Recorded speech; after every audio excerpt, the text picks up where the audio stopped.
One more time. Jesus was not a serpent.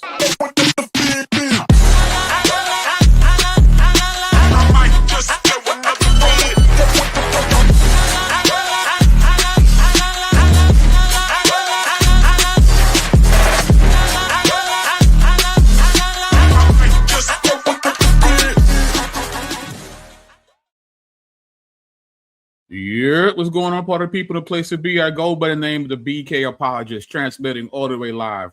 New York is the city, Brooklyn is the borough. What's good? What's popping? Hope everybody's doing well. We gotta say what's up to the party people in the chat. We got at M Houston 75 in the check-in. Thank you. She's done it before, but as you're gonna see, I'll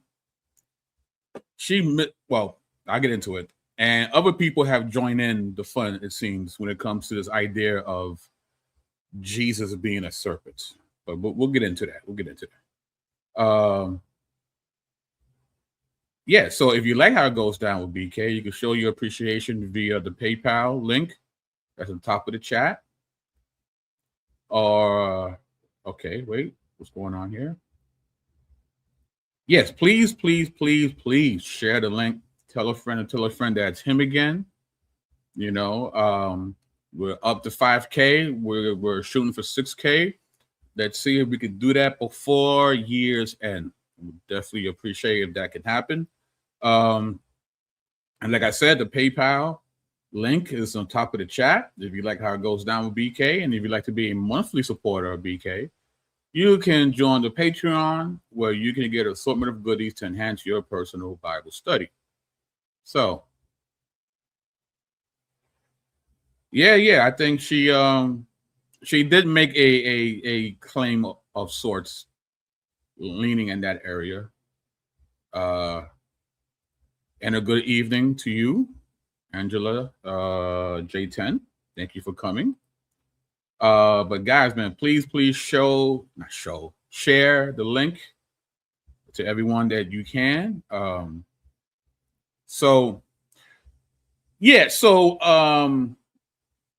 There is an individual that goes by the name of the Pasha, who you may or may not know. She's a prominent person over at the HOK, otherwise known as the House of Consciousness. And she's on more than a few occasions have argued that Jesus is the serpent in the garden. But there seems to be other people as well as her who are now making this argument that Jesus is some sort of reptilian figure. So, and it's not only from the quote unquote comedic side, but it seems like a Hebrew Israelite is also now teaching this as well, believe it or not. So, with this being said, and yeah, so I just, it's happening. I've addressed this in previous videos, but it seems like not only more people within that community is sharing it, those with different ideologies within that community seem to be sharing it as well. So once again, we're gonna walk you through it and really dispel this notion that Jesus is some sort of reptilian snake figure. All right. So with that being said, let's get to it. All right, just give me a minute. All right.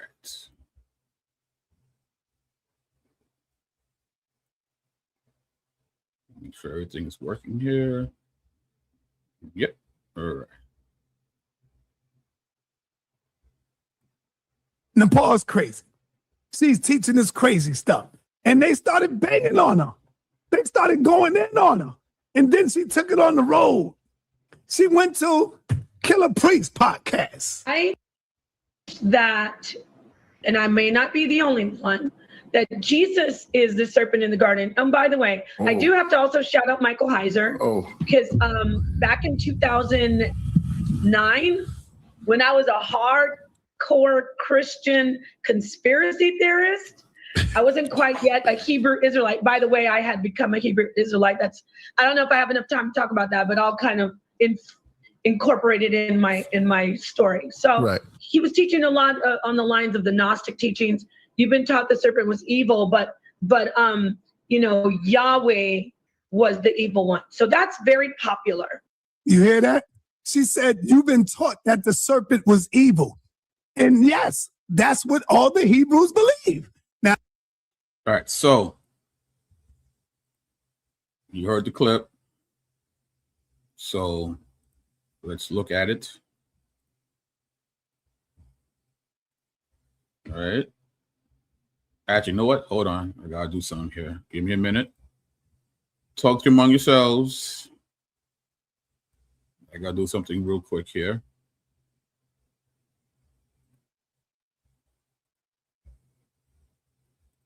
Just give me a second. All right, here we go. All right, let me share.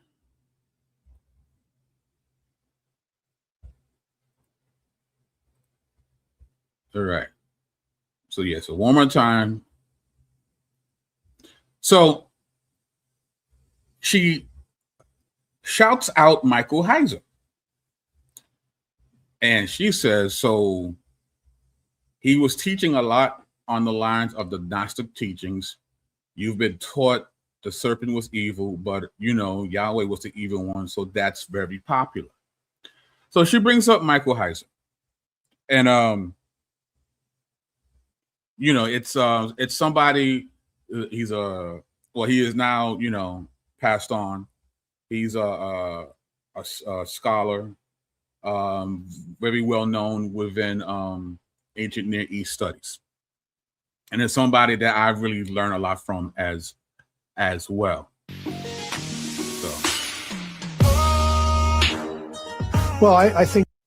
So before I play all this. So yeah, so I've had the honor and privilege to have him, Mr. Heiser, before his passing, to be on my show. Just so you know that I didn't know him well, but I knew him enough where we've had a conversation online. So there's a quick clip.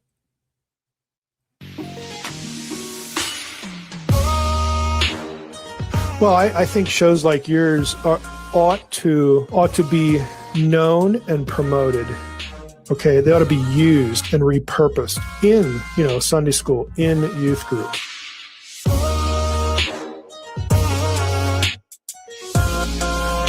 So and to be quite honest, that was one of the great moments I've had as a content creator, to have somebody who I definitely appreciate and admire their scholarship, to not only have them come on the channel, but to also, big me up in that manner was an amazing thing.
Guys,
Hey, what's up? What's up, guys? There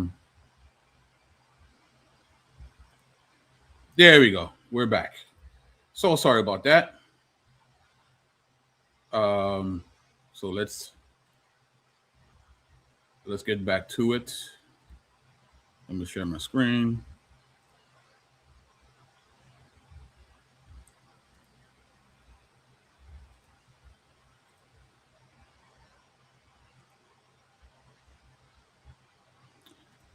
So yeah, so Nepal was saying that, I guess she gleaned this information from Michael Heiser that he was teaching these Gnostic teachings, and that about you've been taught, meaning us, the audience, that the serpent was evil, but Yahweh was the evil one. So that's very popular, she says, right? So I'm I don't want to say fan, but I'm somebody who definitely appreciates Michael Heiser's scholarship, and I was lucky enough to have him on the show.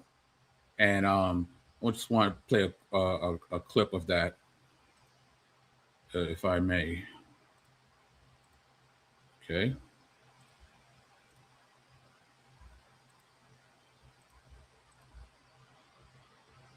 Make sure everything is all right. Cool.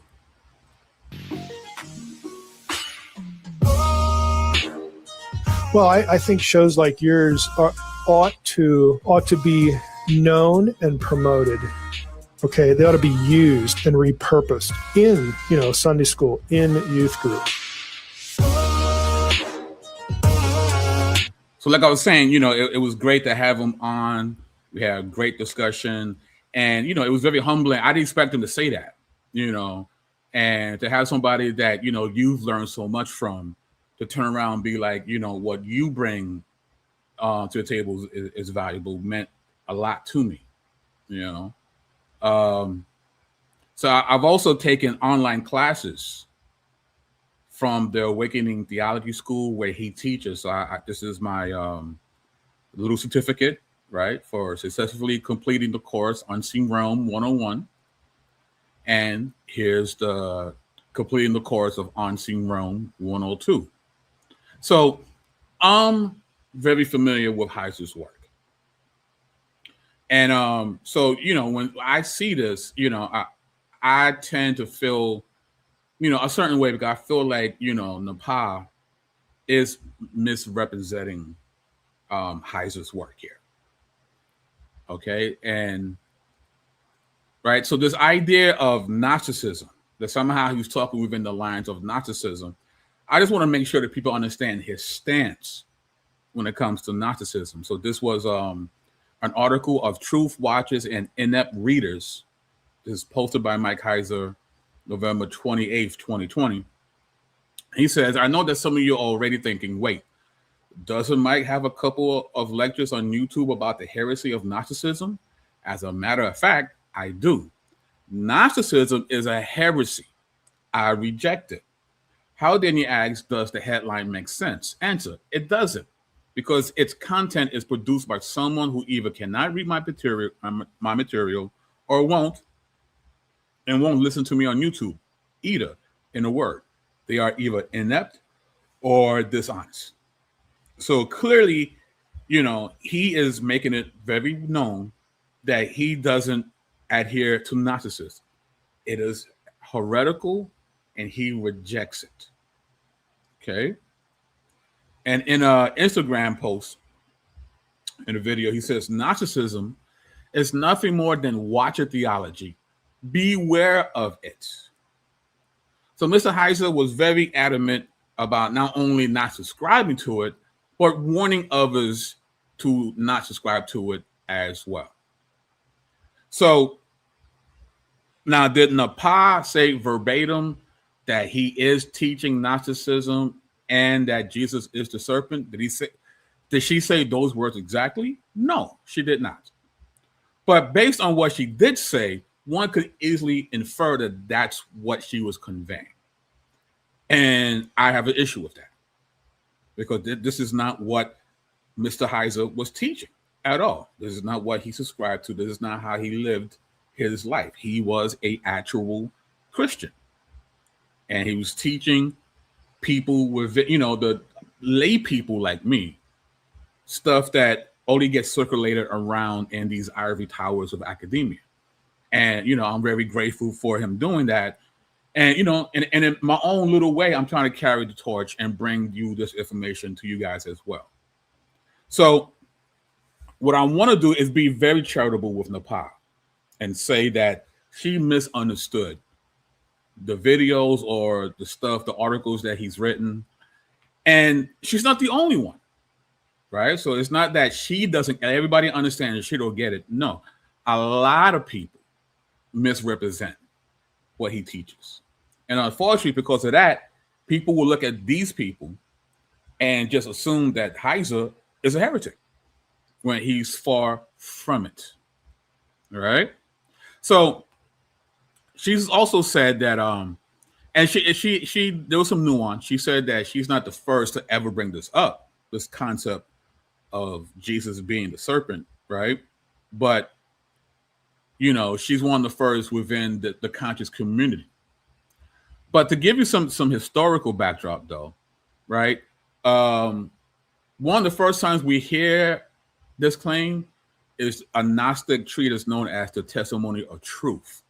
It was composed in Greek during the late 2nd or early 3rd century. Okay. The author discusses passages from Exodus and Numbers, probably under the influence of John, to demonstrate that the snake was no other than Christ. Those who believe him have received life. Those who don't believe him will die. Their faith is in the false God, and they do not understand Christ spiritually. All right, so this is a Gnostic text that makes this claim that the snake was Jesus. Another Gnostic is the hypostasis of the archons. This is also late 2nd, 3rd century. This is from a form of Gnosticism, Scythian Gnosticism. And that here, the serpent speaks truth against false creators. What the text says in this retelling of Genesis 2 and 3, the archons, ruling powers, create Adam, but cannot give him true life. Sophia, wisdom, secretly animates Adam. So they turn the tables here. So, Yahweh is the bad guy, and basically the serpent is the enlightener, the liberator of Adam, aka mankind. The archons forbid Adam and Eve from eating from the tree to keep them ignorant. The serpent is sent by Sophia to correct the lie. Right, this is from the hypostasis of archons. Quote, the serpent taught them about the wickedness of their makers. The serpent tells Eve that death will not immediately follow eating the fruit, framed as truth versus archonic deception. So this is where people like Nepal is really getting their information from. They're getting it from these Gnostic texts, which Heiser rejects, by the way. Okay. So, and then there's another one here on the origin of the world. This is dated 3rd century, and this is also comes from the Gnostic Scythian tradition. It says, it was not as they said, but the serpent taught them.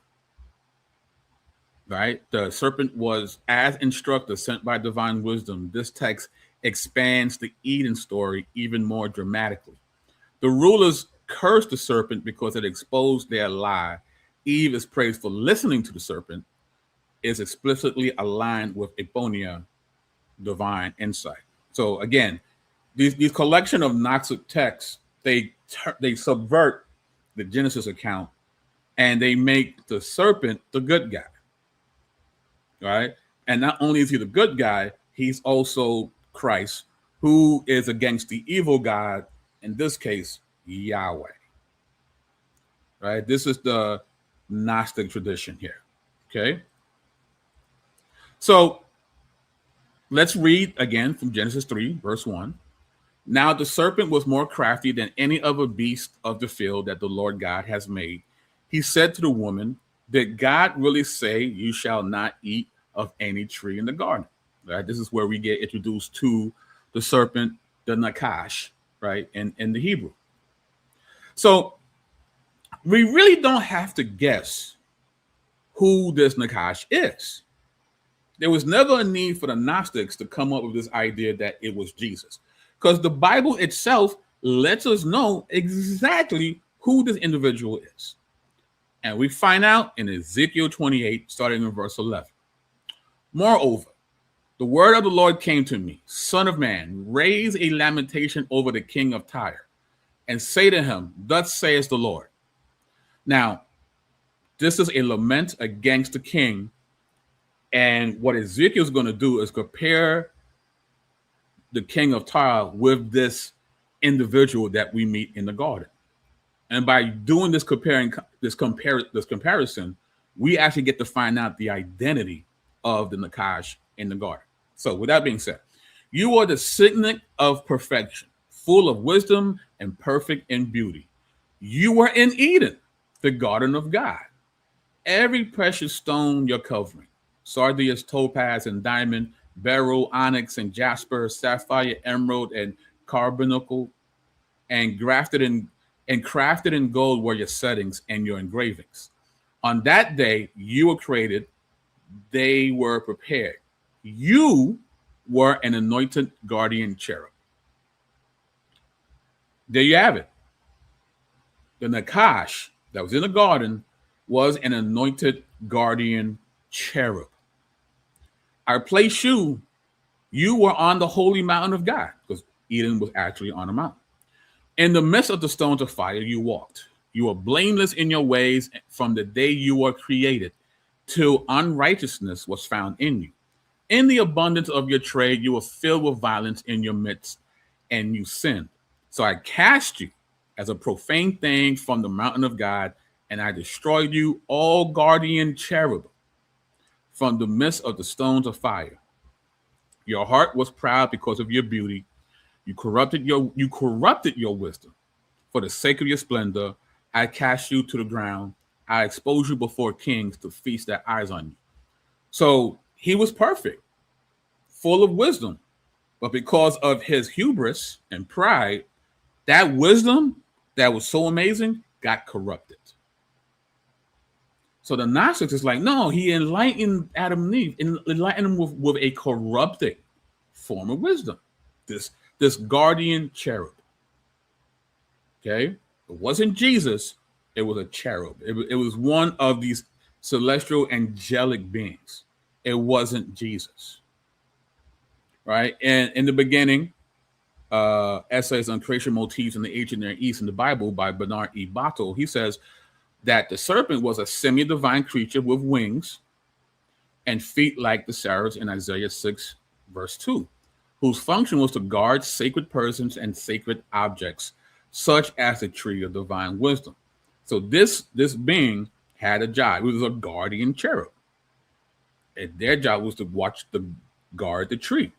That's why, if you notice, Eve never freaks out when this cherub speaks to her, because he was always there. And I'm sure they've probably had multiple conversations and got to know each other pretty well until he decided to run this game on her. Right? So again, Jesus wasn't the serpent. He wasn't Nakash. It was a guardian cherub. How do we know? The Bible actually lets us know. It's in Ezekiel. He says it twice. Guardian cherub. Okay. So now we're going to look at another individual by the name of Brother Sanchez.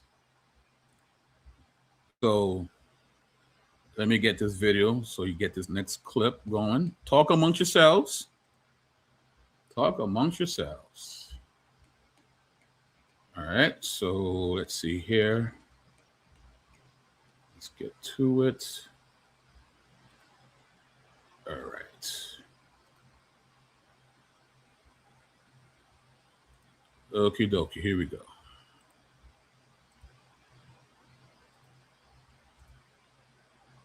These suckers is not giving her props and saying Nepal, or, Nepal would do this or say this. He is now calling it his teaching. Who am I talking about? Our brother, Sanchez. The Western world, we're scared of snakes, and it's due to papal programming. But everyone else know that the snake is the archetype of wisdom. So we see a lot of serpent symbolism at the Vatican. People point it out, but they misinterpret it because they fear take over, mysticism take over, spookism take over. This serpent symbolism is just them hiding the old world truth right in our face. And if you can hide something right in front of someone's face, they'll never see it. What we're seeing here at the Vatican is Christ lifted up on the tree in his serpent form. You can see, if you look at this from another perspective, Christ becomes a serpent with the mouth open versus a guy with the hair blowing in the wind. But it's nothing to be afraid of. It's just that these guys are hiding the truth. It's because this truth will set humanity free. This same serpent you can see has the spikes on the head, which became Jesus' crown of thorns. But the reason I bring up the spikes in relation to being set free is to show you how it relates to the Statue of Liberty and what liberation originally meant. It was the old world form of Christianity, which was the teachings of resurrection or liberating the soul from the lower realm. All right, so you heard Brother Sanchez making these connections, right, with Jesus being this serpentine being, and how this was going through, throughout history with various different motifs, right? So let's look at these claims. All right, so he says, make sure you guys see it, all right? What you're seeing here at the Vatican is Christ lifted up on a tree in his serpent form. You can see it, look at this from another perspective. Christ becomes a serpent with the mouth open versus a guy with the hair blowing in the wind. So context, me and other apologists, we always talk about context. So this is just a portion of this sculpture, right? Well, we need to see more of the sculpture to get better context, right? So this is the thing that he was showing. But he was only showing the part of Jesus. Now, it's ugly, in my opinion. It's not something I would like to sit next to, But what is it, though? Is it what he's saying? Is it a tree? Is he morphing into some kind of serpent? Well, let's find out, because we actually know what the statue was trying to convey. And for that, we go to the LA Times. And it's talking about the sculptor, Pericle Fanzini, who was 74, and he died. But it's called, this piece that he created was called The Resurrection, right? So Pericle Fanzi, the sculptor whose monumental statue, The Resurrection, is the backdrop for Pope John Paul II's weekly general audiences, died Friday at the age of 74. The sculptor, a native of Guarmatamare on the eastern Italian coast, began his career as an exponent of the Roman school of the 1930s.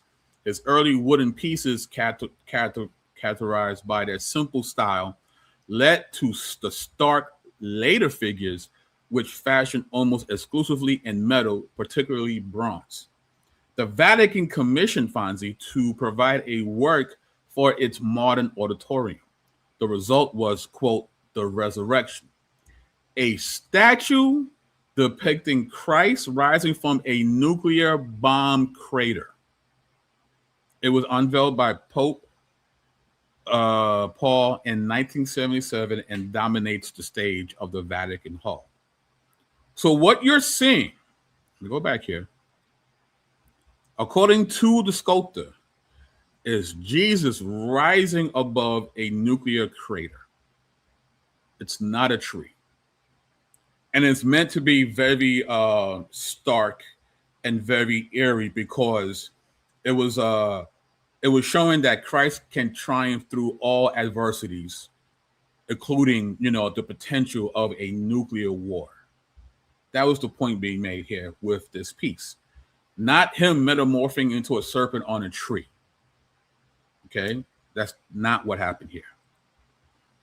And then we see these other depictions, right? And these other pictures of what he says are spikes, right? And that's similar to the crown of thorns that Christ had on his head. So let's look at a couple of these things. This one here is Canubus is typically represented as a snake with a lion's head. Its lower body coiled into one or more loops with a raised head radiating 5 to 12 rays and or a halo. This is from the lion head snake Canubus, Roman imperial magic. All right. It wasn't a crown of thorns. It was radiating rays like a halo. The identity of Canubus has Egyptian antecedents. The name Canubus is the Greek translation of two different Egyptian deities, Khnum, the ram-headed creator god, and Kenmet, an Egyptian decan. In the Hellenistic period, decans were entities clearly linked to the zodiac. 6 Greek and Latin literary sources outline the iconography of Canubus. 3 Hermetic texts describe him precisely with a snake body and a lion's head crowned with sun rays, identifying him as the first decan of the Leo sign, which rules the heart or stomach. And if you know anything about the Corpus Hermeticum, you know that the majority of that is nothing more than Greco-Roman fan fiction of what people thought ancient Egypt might have been. So the sources are, definitely a little shaky. But again, this has nothing to do with Jesus at all. What about the Statue of Liberty? Well, according to the National Park Service, what does the statue wear on her head? The Statue of Liberty wears a crown or diadem. The rays above this crown represents light like a halo, since she is the Roman goddess Libertas. It's not a crown of thorns. It's a form of a halo. It represents light. Those are like light rays emitting. Okay? It's not a crown of thorns, guys. And she's definitely not a serpent either. Now we go to Mexico, to the Aztecs, right? Quetzalcoatl, meaning feathered serpent, in Nahuatl, was a major deity in the ancient Mexican pantheon. Representations of a feathered snake date back to the Teotihuacan civilization, 3rd to 8th century CE. Which is, of course, way after the gospel accounts of Jesus, where Quetzalcoatl was conceived as a vegetation god associated with the rain god Tlaloc, in addition to his guise as a plumed serpent. Quetzalcoatl was often represented as a man with a beard. As Ecata, the wind god, he was depicted with a mask with 2 protruding tubes with a conical hat.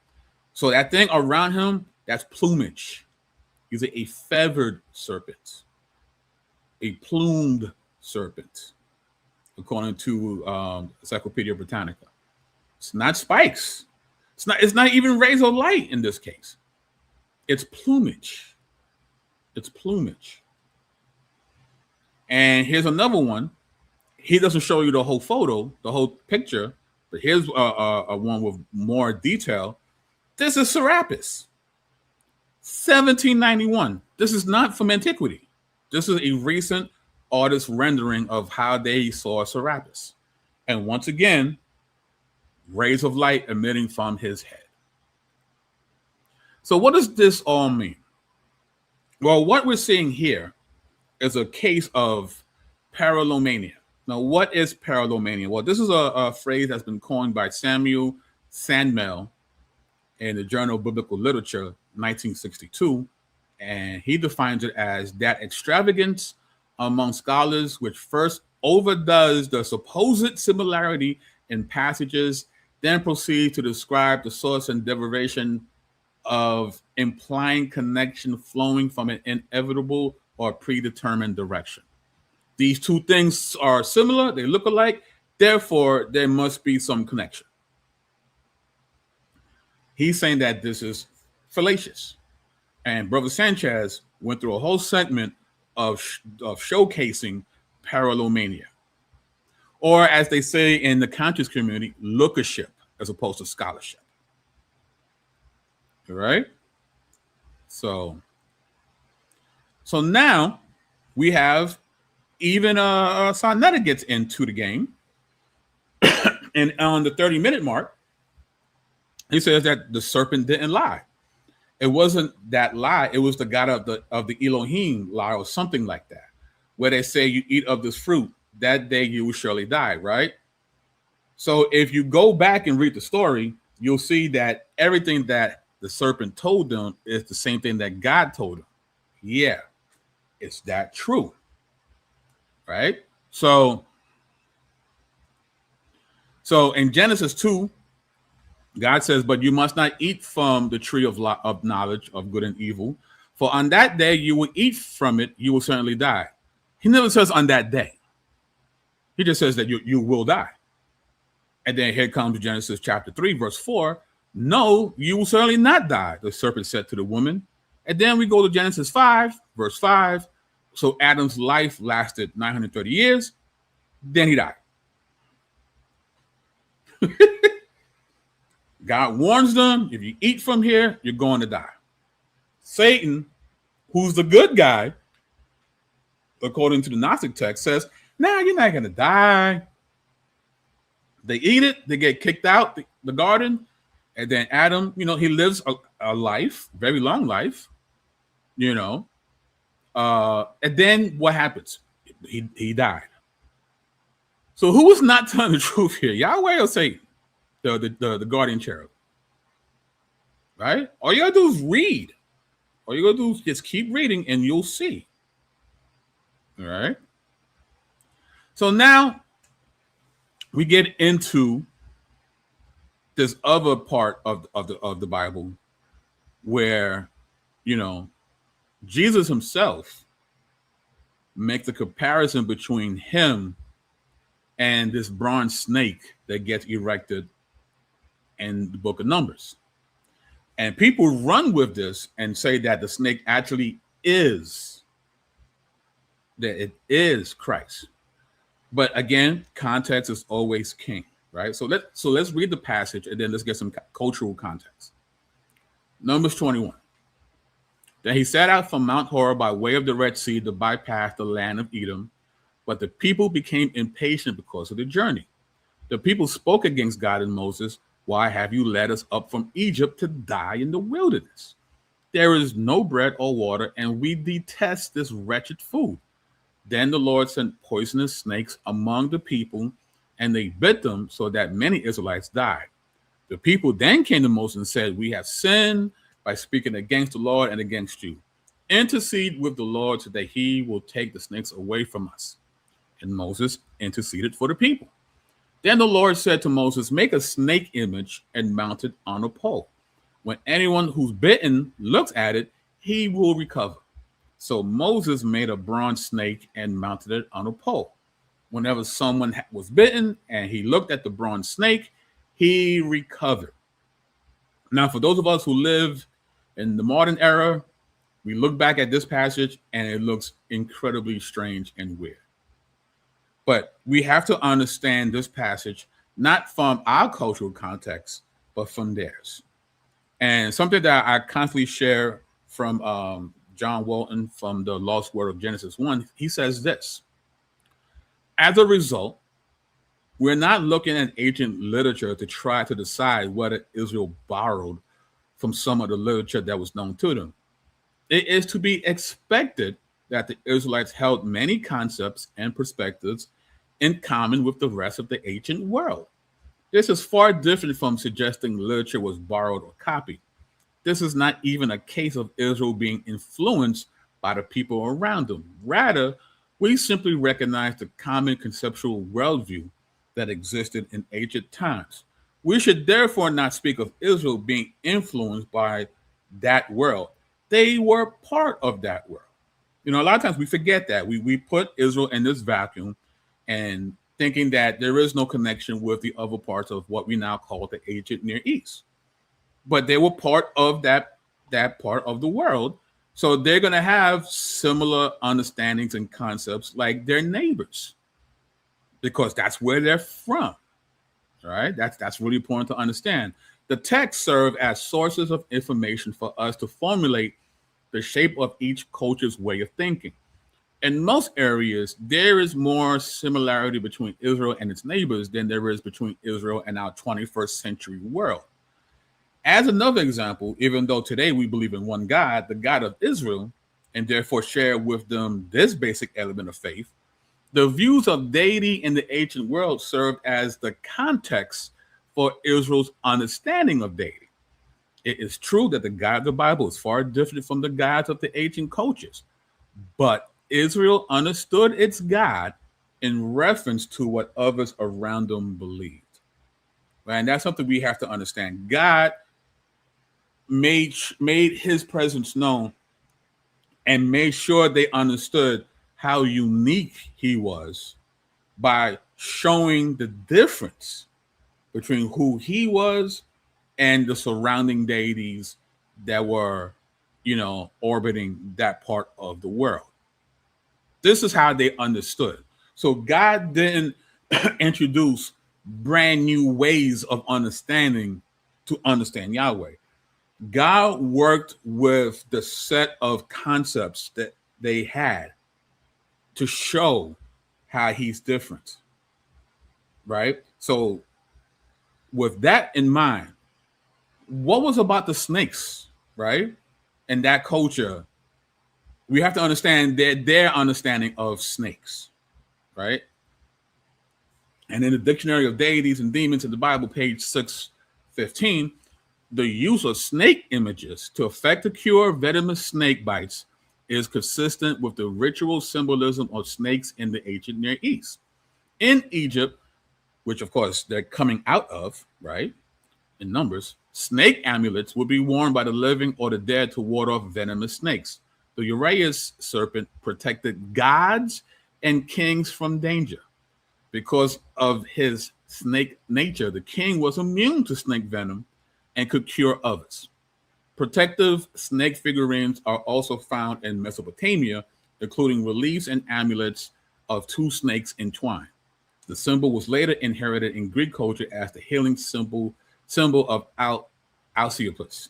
So, in their mind, in the ancient Near East, you would wear these amulets, these forms, these created statues of snakes to ward off venomous snakes.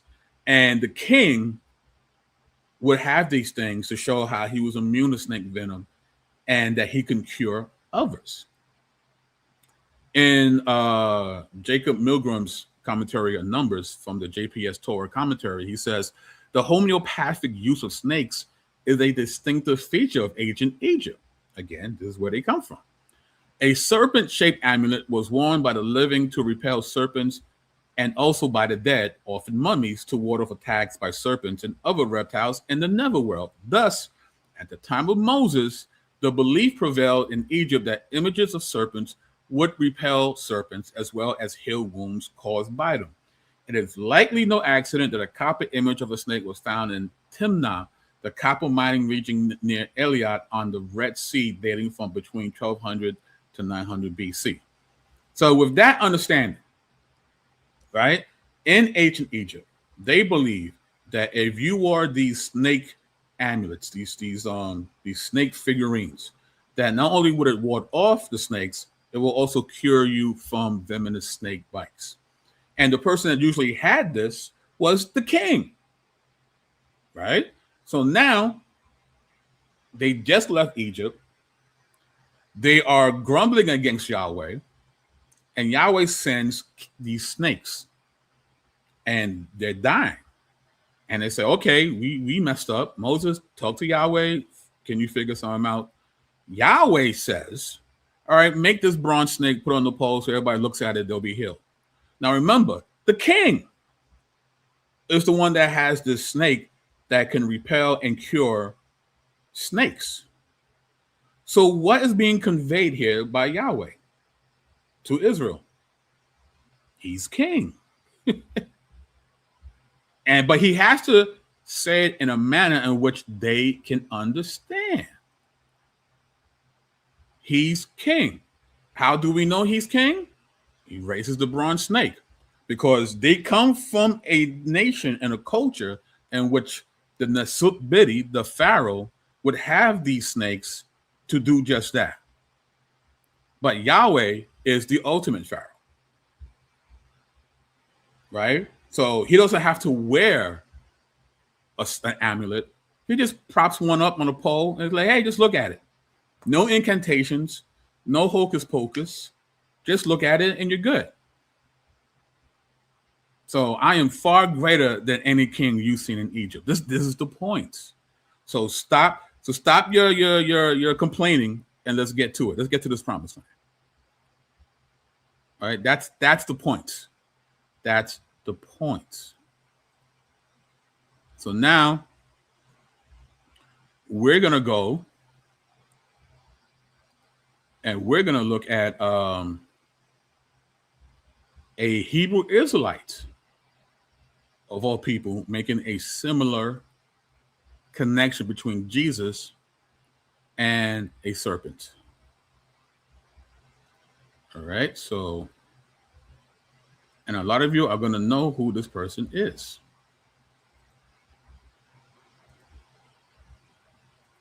All right, so let's do this. Start here. All right.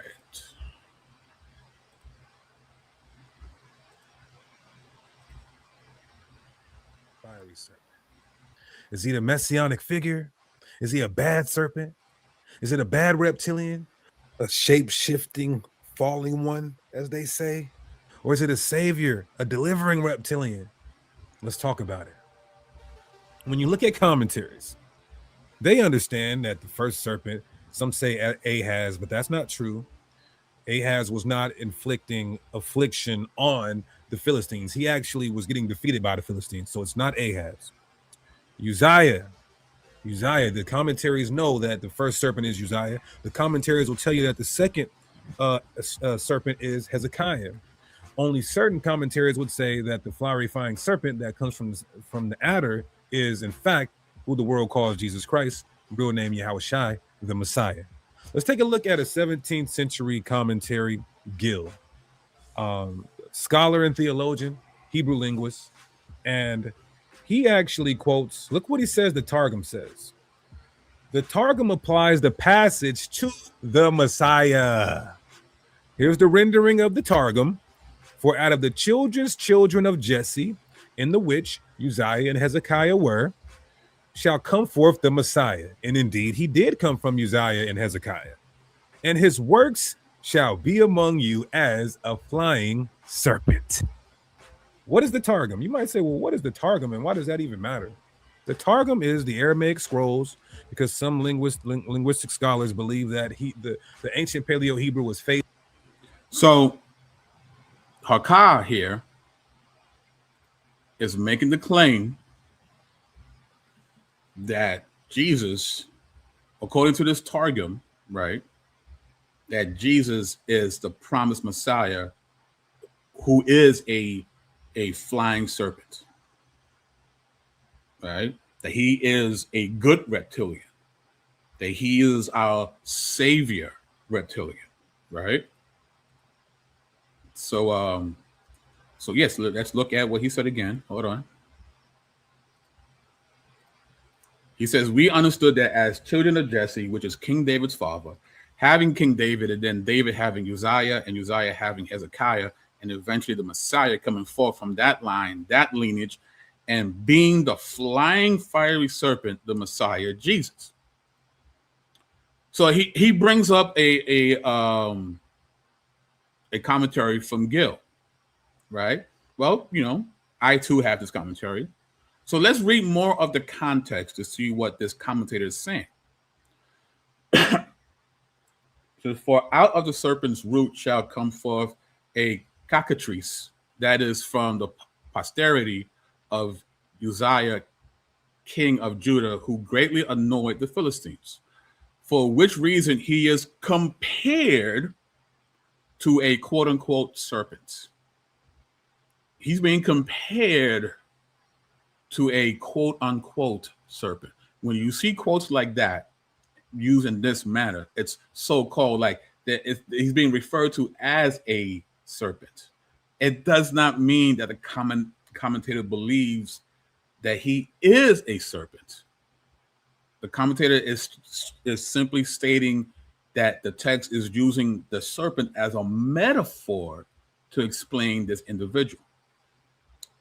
Should arise Hezekiah compared again to a cockatrice, because he would be and he was more harmful and distressing to them.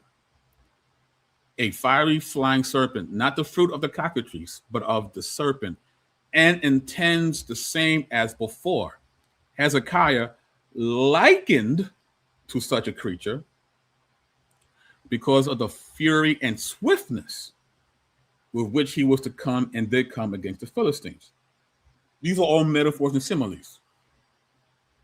That he will come, his behavior, his war tactics will be likened to a serpent. Not that he was a reptilian. That is not what the commentator is saying. Let's keep reading. And the hurt he did to them, the quote unquote serpent to which he is compared is called fiery or burning because it inflames where it bites, of which Numbers 21:6, and flying, not because it has wings, though some serpents are said to have them, but because when it leaps or darts upon a man, it is with such swiftness that it seems to fly. The serpent called Ancantias or serpent's jaculus is here alerted to. And here's the part where he quotes Haka. The Targum applies the passage to the Messiah. Thus, for out of the children of Jesse shall come forth the Messiah, and his work shall be among you as a flying serpent. It's all metaphor. It's all metaphor. Hezekiah, Uzziah are being compared to serpents because of their swift and fiery ability to attack the opposition. And in the Targum, it says that the Messiah will have the same ability. But the commentator here is not saying that any of these guys are reptilian in nature. It's all metaphor. And the thing is, these, even if these guys were reptilians, they were seraphims and cherubims, right? Jesus is beyond that. He is above that. He is supreme over that. How do we know? Well, ironically enough, after hearing this Hebrew make claim that Jesus was a reptilian, we have a book in the Bible that was written with the Hebrew in mind, right? The book of Hebrews. Hebrews 1, starting in verse 4. Right off the bat, it says, so he became superior to the angels, Christ. Just as the name he inherited is more excellent than theirs. For to which of the angels did he ever say, you are my son, today I have become your father? Or again, I will be his father and he will be my son. Again, when he brings his firstborn into the world, he says, let all God's angels worship him. And about the angels, he says, he makes his angels winds and his servants a fiery flame.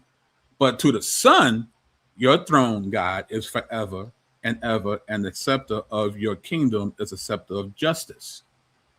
You have loved righteousness and hated lawlessness. This is why God, your God, has anointed you with the oil of joy beyond your companions. And in the beginning, Lord, you established the earth, and the heavens are the works of your hands. They will perish, but you remain. They will all wear out like clothing. You will roll them up like a cloak, and they will be changed like clothing. But you are the same, and your years will never end. Now to which of the angels has he ever said, sit at my right hand until I make your enemies your footstool? Are they not all ministering spirits sent out to serve those who are going to inherit salvation? So as a breakdown of what we just read, these are the key themes and arguments in Hebrews 1. Jesus has a superior name. He inherited a name more excellent than the angels and is uniquely called Son. He is worshipped by angels in verse 6. The angels are commanded to worship Jesus, the firstborn. He is an eternal king, verses 7 and 9. Unlike angels, described as fleeting winds and fire, Jesus is addressed as God, with an external throne and a scepter of righteousness. He is the creator, stated in verse 10 through 12. Jesus is identified as the Lord who laid the foundations of the earth, and his existence is eternal while the heavens wear out. And he's also has exalted status in verses 13 to 14. Jesus sits at God's right hand, a place of honor never offered to angels, while angels serve those who will inherit salvation. So, you know what I mean? So, Jesus is not a reptilian. He's not a snake. He is a way above any serpentine being, any nakash, any guardian cherub, any seraphim. He is God. The angels worship him. He is eternal. He is the king. He is unique as the Son. So to make any connection between him and any kind of serpent being, it flies in the face of Scripture. Of Scripture. It flies in the face of that. So I just find it really weird that we have now people in the conscious community, those who are Kemetic, or synchronistic in their beliefs, Gnostics, and now we actually had a Hebrew, all trying to make this claim, this connection between Jesus being some sort of reptilian being. And listen, that's just not the case. We know who the Nakash was in the garden. He was a guardian cherub. We know why Yahweh put up the bronze snake in Numbers, because that way he could convey to them that he's king, because that's what they understood. The king was the one that was able to repel snakes. Yahweh, being the ultimate king, shows them by using a snake. They understood that. That makes sense to them. And then lastly, with Hakah, Jesus is supreme. He's above any Nakash. Even though Hezekiah, Uzziah, they were not serpents at all. But even if they were, according to the Hebrew writer, he is beyond and above all cherubs, seraphims, reptilians. He is God. He is the creator. He is eternal. He is uniquely the Son, and the angels worship him. Yes, that was Hakah. He was part of Sakari, and now they have their own camp. So yeah, a very well known Israelite as that on these interwebs. So yeah, I just wanted to share this, man. It's like it's getting out of hand. And my feeling is, if you don't want to follow Christ, then just don't follow him. Don't have to make him a snake. You know what I mean? You don't have to do that. And I always tell people, you want to completely confound the UA, all you got to do is say this. You know what? Regardless if Jesus is who he is, we don't care. I'm going to live my life, and I'll deal with the consequences later. There's no apologetics to that. It's a bad decision for you to make for your life, but at least that's honest. You're being honest. And yes, just because Jesus is not a serpent doesn't mean that you now should follow him. That's not the case here. But what is the case is you can't use this as an excuse not to follow Jesus. Well, he's a snake, so I don't have to. No, he's not a snake. Never was, never will be. He wasn't the snake in the garden. He definitely wasn't the snake in Numbers. He makes allusions to the snake. But again, it's metaphor. Just like they rose the bronze snake, I will be raised as well. Metaphor, guys. Metaphor. Yeah, I mean, that could be it. It could be it. It could be it. But you know what? They might be in it for the money, but there are people who follow these guys. You know, there are people who are true believers in this stuff. And I'm hoping that they run into these kind of videos so that they can see that when you just do a little bit of study, you can see that these guys are not being accurate at all. You know, they misrepresent scholars like Michael Heiser, you know, and unfortunately, they're not the only ones. Many people do this. You know, they've taken his scholarship and they've ran and did all sorts of things with it. You know, so, but again, doing a little studying, a little research, and you will not be beguiled by these teachings. You just won't. So, but with that being said, guys, I hope this was edifying, educational. Clearly, Jesus is not a reptilian. He is not a cherubim angel. He is not a flying serpent. He is above all angels.